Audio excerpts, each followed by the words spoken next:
The story began on a deadly planet that every predator considered forbidden territory. The place was filled with monsters so dangerous that even elite hunters stayed away from it, but Dek came anyway. Hoping to prove himself by hunting the legendary creature known as Kalisk, Dek was the weakest young predator in his clan, but he was also the boldest. His gear was pretty basic, a plasma folding bow that fired eye-don't arrows, a retractable spear for close combat or long-range throws, a plasma boomerang launched from a button on his arm, and a few freeze grenades. That was everything he had. While checking his equipment, a small flying creature suddenly appeared behind him. At the same time, a living vine started moving through the trees. Dek instantly got alert and slowly moved forward with his spear ready, but the vine ignored him completely and secretly stole his gear instead. When Dek turned around, he was completely confused. Before he could react, the vine attacked and yanked away his spear. Dek quickly pulled out his I don't bow and barely escaped. The vines kept chasing him. Dek grabbed his I don't blade and sliced through one of them. The problem was, the vines just kept coming. After observing them for a while,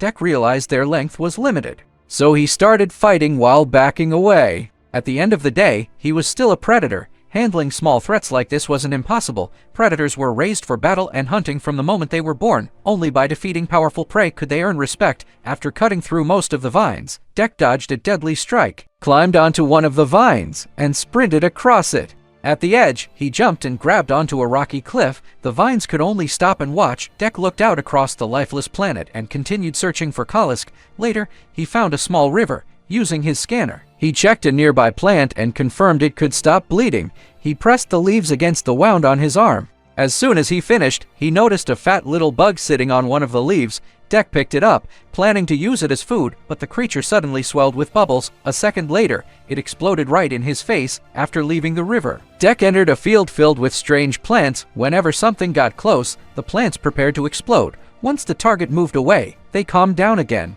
As Dek carefully walked through the area, he suddenly heard a woman's voice above him. Before he could understand what she was saying, a giant dragon flew overhead. The dragon didn't attack him directly. Instead, it dropped rocks toward the explosive plants. Dek immediately understood the plan. The dragon wanted to trigger the entire field. Even after seeing the danger, Dek still tried to force his way through. That was when the woman shouted that she could help him escape if he freed her. She even mentioned Kalisk by name. Dek had no idea how she knew why he came here. While he hesitated, more rocks came crashing down. Dek held on with tranquilizer shots for as long as he could, but eventually realized he wasn't surviving this alone. Right before passing out, he threw his plasma boomerang, not at the dragon, at the trapped woman. Moments later, Dek completely lost consciousness. The dragon swooped down, ready to claim its prey, but suddenly, the woman broke free and tore the creature apart within seconds. When Dek woke up, he realized she wasn't human at all. She was a damaged android with only an upper body. Her name was Thea. Thea explained that she came to the planet on a human scouting mission. Over the years, she had watched many predators try to challenge Kalisk.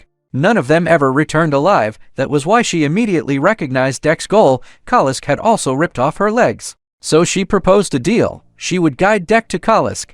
In return, Dek would help recover her lower body afterward. Dek refused at first, but after Thea quietly said, "I'm just a tool," he reluctantly agreed to take her along. As a predator, Dek preferred working alone. Traveling with someone else felt awkward to him. Still, Thea turned out to be useful. She had survived on the planet for 2 years and understood many of its dangerous creatures. While crossing a deadly swamp area, Dek only knew how to charge forward, but Thea casually tossed out some snacks she had collected and instantly avoided a fight. Even though Dek wouldn't admit it out loud, he had started respecting her abilities. He tied her to his back with vines and continued moving. That night, they stopped to rest. Thea explained that the human base on the planet had already been abandoned. Another android named Tessa had disappeared long ago. Unlike ordinary androids, Thea and Tessa were designed with stronger emotions and awareness that allowed them to better understand alien life forms. It also caused Thea to experience feelings like loneliness and attachment. While she kept talking about the past, she turned around and realized Dek had already fallen asleep.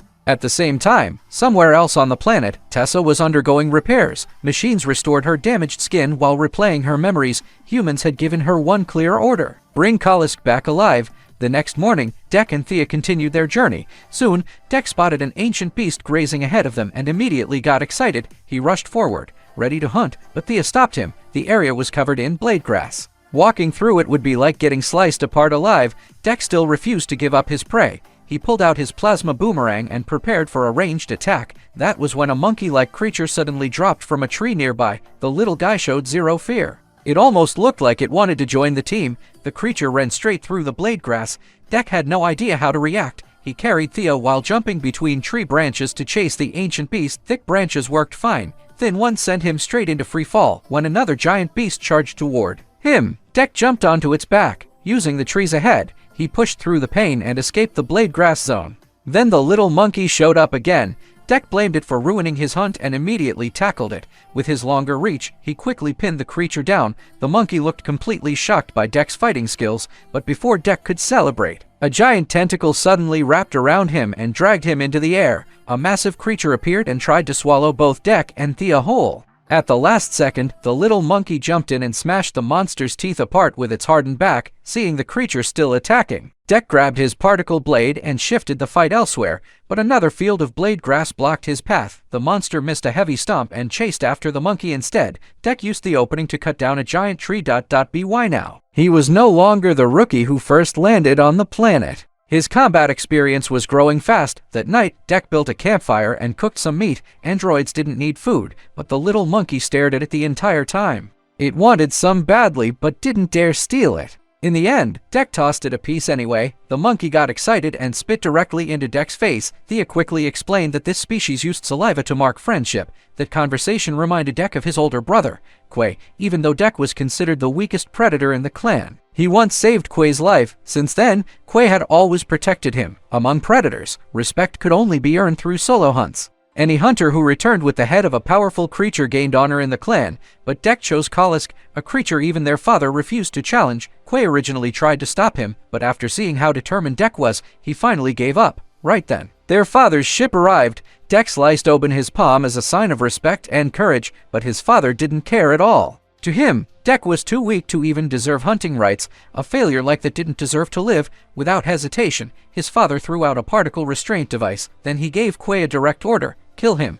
Inside the ship, Quay slowly pulled out his particle blade, but this time, he disobeyed his father. With one swing, he cut open Deck's restraints. Then Quay locked Deck inside the ship and stayed behind to face their father alone. Their father showed no mercy toward betrayal. In less than 2 moves, Quay's arm was cut off. Quay knew there was no turning back now. He crawled toward Deck. One side held a weapon, the other held the ship controls. Deck screamed for him to fight back, but in the end, Quay pressed the launch button instead. The ship took off immediately, and Quay stayed behind alone. When Deck woke up, the ship had already entered the atmosphere of Dead Planet. Quay had set only one destination: Dead Planet. That was when Deck finally understood. If he wanted the right to challenge his father, he had to hunt Kalisk. Only by bringing back Kalisk's head could he earn real respect from the clan, and after everything he had survived, Deck was no longer the weakest predator anymore. At the same time, Thea's android army arrived on Dead Planet. They found Deck's crashed ship. Inside were the shoulder cannon he left behind and a large supply of freeze grenades.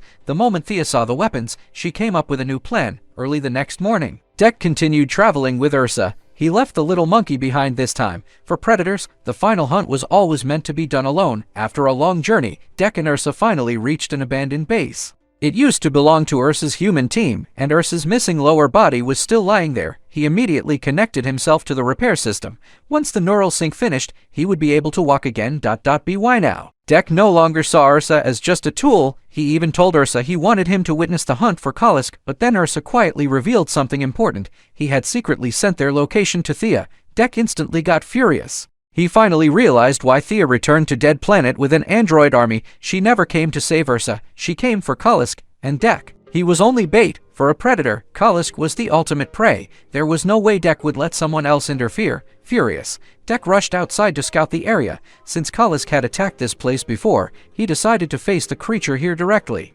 Meanwhile, Ursa continued repairing his body inside the base, but the moment he turned around, Kalisk had already appeared in front of Deck. The size difference between them was massive. As soon as the fight started, Deck was completely overpowered. Seeing how strong Kalisk was, Deck ripped off a car door and used it as a shield. Then he found an opening and started slashing with his particle blade. The attacks worked, but Kalisk's healing ability was insane. Its severed tail grew back within seconds. At the same time, Ursa's legs got knocked away again during the chaos.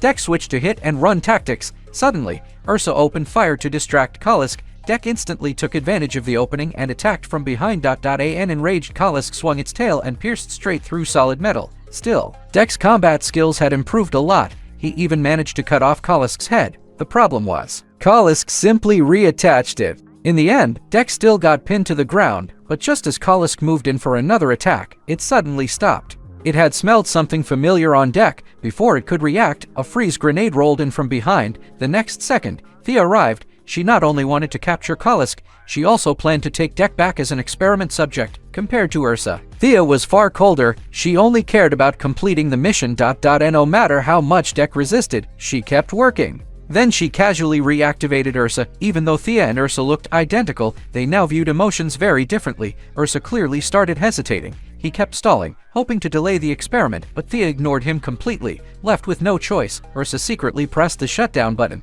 Thea noticed, but didn't get angry. After all, they were originally built as sister models. Right then, headquarters suddenly contacted Thea. She had to leave temporarily. Before leaving, she ordered her men to study Dek's weapons, but none of them understood Predator language. So Ursa volunteered to translate. Instead, he and Dek tricked the androids into believing the bombs were map devices. 1 second later, the bombs exploded. The entire room was blown apart. Ursa immediately opened the hatch, and Dek jumped out of the ship. After escaping, Dek returned to his own ship, thinking about Quay and Ursa. He finally understood what Ursa had meant earlier. A true Wolf King doesn't just kill, he protects his pack. With that realization, Dek started preparing for war. Throughout the night, he gathered huge amounts of blade grass. He wrapped explosive bugs inside leaves. Even the tranquilizer explosion plants were collected, and of course, a Predator's shoulder cannon couldn't be missing. Except this time, Dek planned to use a living shoulder cannon. Once everything was ready, Dek found the little monkey again. By now, he had realized the creature was actually Kalisk's child.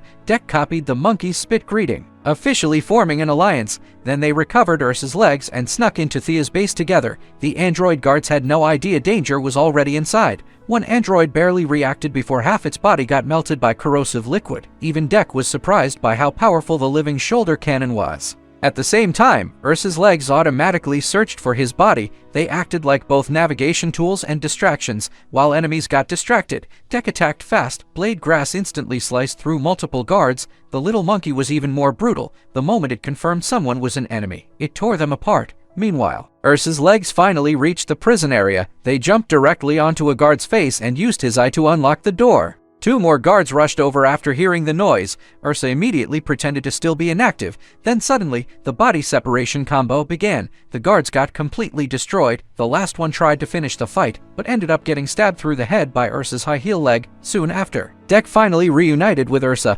Ursa couldn't believe Dek had actually come back to save him. Dek simply replied, "A real Wolf King protects his own." Not long later, the little monkey arrived too. Next, Ursa and the monkey would rescue Kalisk. Dek would handle Thea himself. To save time, Dek intentionally triggered the base alarm. As soon as Thea heard it, she led her forces out to hunt him down.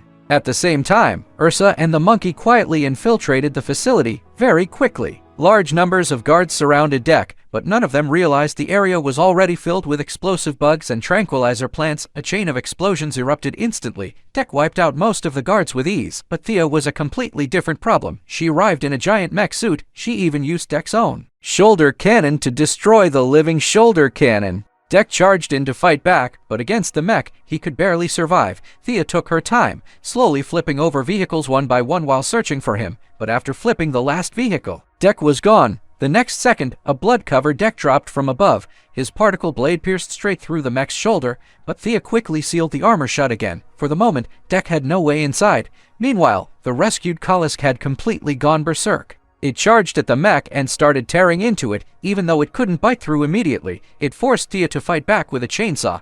Kalisk's body was ripped open. Seeing that, Dek immediately destroyed the mech's power system. Without power, Thea had to open the cockpit manually. She pulled out another freeze grenade, but before she could throw it, an arrow shot straight through the grenade and detonated it. The enraged Kalisk then ripped the mech completely in half. Trapped inside, Thea had nowhere to escape. She tried using the shoulder cannon one last time, but Kalisk swallowed her whole. After killing Thea, Kalisk slowly approached Dek and the others. It reunited with the little monkey, and for Dek, a predator carrying the scent of family and loyalty, Kalisk gave him its highest recognition. But nobody expected what happened next. Inside Kalisk's body, Thea activated the freeze grenade. This time, Kalisk couldn't regenerate anymore. The little monkey completely broke down. Ursa finally realized Thea had become a true monster, but even then, Thea still wasn't dead. She raised the shoulder cannon and aimed it directly at Ursa's head. Ursa didn't move at all.